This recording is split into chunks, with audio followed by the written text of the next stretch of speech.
بسم اللہ الرحمن الرحیم۔ سیدہ فاطمہ کا نکاح۔ حضرت سیدنا شعیب حریفیش رحمۃ اللہ تعالیٰ علیہ فرماتے ہیں، جب آسمان رسالت صلی اللہ تعالیٰ علیہ وسلم پر حضرت سیدتنا فاطمہ رضی اللہ تعالیٰ عنہا کا آفتاب حسن و جمال چمکا اور افق عظمت و جلال پر آپ رضی اللہ تعالیٰ عنہا کا بدر کمال طلوع ہوا تو نیک خصلت ذہنوں میں آپ رضی اللہ تعالیٰ عنہا کا خیال آیا۔ مہاجرین و انصار کے معززین نے پیغام نکاح دیا، لیکن رضائے الہی و قضائے خداوندی کے ساتھ مخصوص ذات اقدس صلی اللہ تعالیٰ علیہ وسلم نے جواباً ارشاد فرمایا، میں خدائی فیصلے کا منتظر ہوں۔ حضرت سیدنا ابو بکر صدیق رضی اللہ تعالیٰ عنہ اور حضرت سیدنا عمر فاروق اعظم رضی اللہ تعالیٰ عنہ نے بھی پیغام نکاح عرض کیا تو ان سے بھی آپ صلی اللہ علیہ وسلم نے یہی ارشاد فرمایا، یہ معاملہ اللہ عز و جل کے سپرد ہے۔ ابو بکر و عمر کی سیدنا علی کو ترغیب۔ ایک دن حضرت سیدنا ابو بکر صدیق رضی اللہ تعالیٰ عنہ، حضرت سیدنا عمر فاروق اعظم رضی اللہ تعالیٰ عنہ اور حضرت سیدنا سعد بن معاذ رضی اللہ تعالیٰ عنہ مسجد نبوی شریف میں تشریف فرما تھے کہ حضرت سیدتنا فاطمہ الزہرا رضی اللہ تعالیٰ عنہا کا ذکر خیر چل نکلا تو حضرت سیدنا ابو بکر صدیق رضی اللہ تعالیٰ عنہ نے ارشاد فرمایا، تمام معززین نے پیغام نکاح عرض کیا اور آپ صلی اللہ تعالیٰ علیہ وسلم نے انکار کرتے ہوئے یہی ارشاد فرمایا، یہ معاملہ اللہ عز و جل کے سپرد ہے۔ لیکن حضرت علی کرم اللہ وجہ الکریم نے پیغام نکاح عرض نہیں کیا اور نہ ہی اس کا تذکرہ کیا۔ اس کی وجہ میرے خیال میں ان کی غربت ہو سکتی ہے۔ ہمیں حضرت علی کرم اللہ وجہ الکریم کے پاس چل کر ان سے شہزادی رسول رضی اللہ تعالیٰ عنہ کا معاملہ ذکر کرنا چاہیے، اور اگر وہ تنگ دستی کو وجہ بنائیں تو ان کی مدد کرنی چاہیے۔ پھر یہ سب حضرت والا عزت حضرت سیدنا علی المرتضیٰ کرم اللہ وجہ الکریم کی تلاش میں چل دیے۔ پتہ چلا کہ وہ اس وقت کسی انصاری کے باغ میں اجرت پر اونٹوں کے ذریعے پانی نکالنے میں مصروف ہیں۔ وہاں جب ملاقات ہوئی تو حضرت سیدنا ابو بکر صدیق رضی اللہ تعالیٰ عنہ نے ارشاد فرمایا، اے علی، بات یہ ہے کہ قریش کے معززین نے بنت رسول کے لیے پیغام نکاح دیا، لیکن حضور صلی اللہ تعالیٰ علیہ وسلم نے یہ کہہ کر لوٹا دیا کہ یہ معاملہ اللہ عز و جل کے سپرد ہے، اور ہم دیکھتے ہیں کہ آپ ہر اچھی عادت سے کامل طور پر متصف ہیں اور حضور سید عالم صلی اللہ تعالیٰ علیہ وسلم کے قرابت دار بھی ہیں۔ مجھے امید ہے کہ اللہ و رسول نے ان کا معاملہ آپ کے لیے روکا ہوا ہے۔ راوی فرماتے ہیں، حضرت سیدنا علی المرتضیٰ کرم اللہ وجہ الکریم کی آنکھیں اشک بار ہو گئیں اور فرمایا،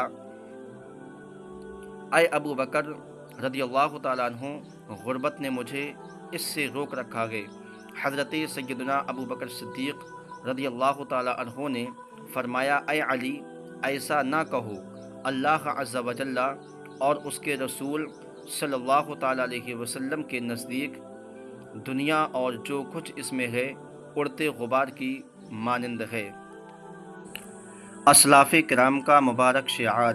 پیاری پیاری اسلامی بہنوں، اپنے مسلمان بہن بھائی کی ضرورت کا احساس کرنا اور اس ضرورت کی تکمیل کے لیے حتی الامکان دام درم قدم سخن، یعنی روپیے پیسے اور زبان ہر طرح سے مدد کرنا اور مدد کی نیت کرنا ہمارے اسلاف کرام کا مبارک شعار ہے، اور ان مبارک ہستیوں کا وتیرہ یعنی طریقہ رہا ہے کہ دینی و نسبی طور پر خواہ کتنا ہی فضل و شرف عطا ہو جائے، اپنا بوجھ خود ہی اٹھایا جائے اور محنت شاقہ کی تکلیف گوارا کر کے خود اپنی دنیاوی ضروریات پوری کرنے کا سامان کیا جائے۔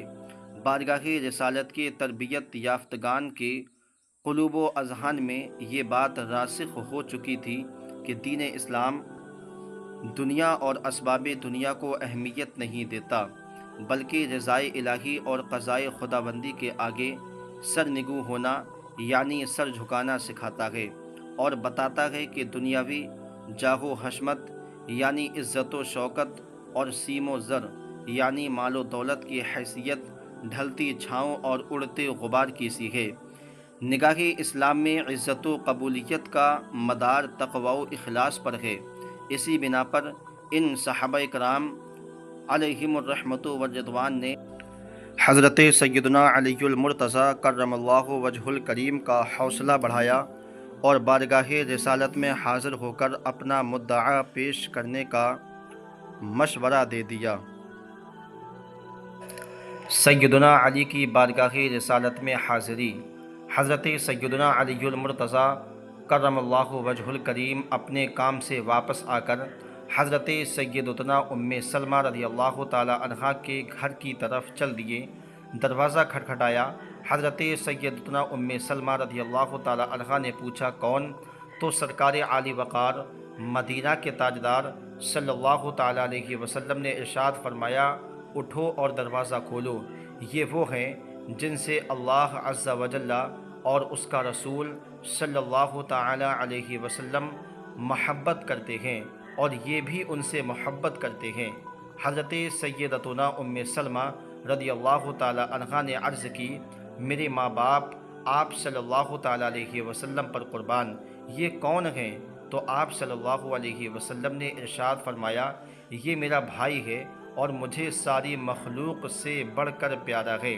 حضرت سیدتنا ام سلمہ رضی اللہ تعالی عنہا فرماتی ہیں میں اس تیزی سے اٹھی کہ چادر میں الجھنے لگی تھی۔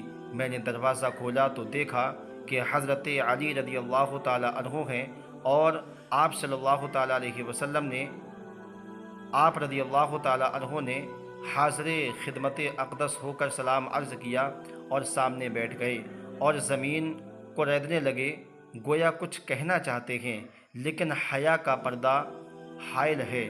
سرکار مدینہ راحت قلب و سینہ فیض گنجینہ صلی اللہ تعالی علیہ وسلم نے ارشاد فرمایا اے علی کوئی کام ہے تو بتاؤ، ہمارے یہاں تمہاری ہر حاجت پوری ہوگی۔ حضرت سیدنا علی المرتضیٰ کرم اللہ وجہ الکریم نے عرض کی یا رسول اللہ صلی اللہ تعالی علیہ وسلم میرے ماں باپ آپ صلی اللہ علیہ وسلم پر قربان، آپ جانتے ہیں کہ آپ نے مجھے اپنے چچا اور چچی فاطمہ بنت اسد سے لیا۔ میں اس وقت ایک ناسمجھ بچہ تھا، آپ نے میری رہنمائی فرمائی، مجھے ادب سکھایا، مجھے شائستہ یعنی با اخلاق بنایا۔ آپ صلی اللہ علیہ وسلم نے مجھ پر ماں باپ سے بڑھ کر شفقت و احسان فرمایا۔ اللہ عز و جل نے آپ صلی اللہ علیہ وسلم کے ذریعے مجھے ہدایت بخشی۔ یا رسول اللہ صلی اللہ تعالی علیہ وسلم آپ ہی دنیا و آخرت میں میرا وسیلہ اور ذخیرہ ہیں، اور میں یہ پسند کرتا ہوں کہ اللہ عز و جل کے ذریعے میری پشت پناہی اس طرح فرمائیں کہ میرا بھی ایک گھر اور بیوی ہو، میں جس میں چین حاصل کروں۔